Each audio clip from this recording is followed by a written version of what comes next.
যে নিঃশব্দে পাশে থাকে। জীবনে কিছু মানুষ আসে, খুব আপন হয়ে যায়, তারপর একসময় হারিয়ে যায়। কিছু সম্পর্কও নীরবে ভেঙে পড়ে। কিন্তু একজন সঙ্গী আছে যে শেষ পর্যন্ত পাশে থাকে, আমাদের ছায়া। ছায়া শুধু আলো আঁধারের খেলা নয়, এটি এক নীরব অনুভূতি। আলো যেমন ছায়ার জন্ম দেয়, তেমনি দুঃখ মানুষকে গভীরতা শেখায়। জীবনও আলো আর অন্ধকারের মিশে, কখনো সুখ, কখনো নীরব বেদনা।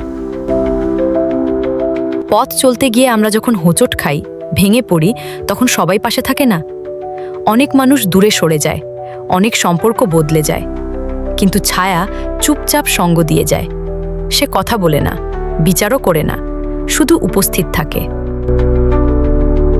ছায়া আমাদের আরেকটি সত্য শেখায়, প্রত্যেক মানুষের ভেতরেই কিছু না বলা কষ্ট, ভয় আর অন্ধকার থাকে। সেই নীরবতার সাক্ষী হয়ে থাকে আমাদের ছায়া। মানুষ ভুলের বিচার করে, সমাজ প্রশ্ন তোলে, সম্পর্কের রং বদলে যায়, তবু ছায়া কোনো অভিযোগ করে না। তাই একদিন যদি মনে হয় আপনি একা, একবার নিজের ছায়ার দিকে তাকান।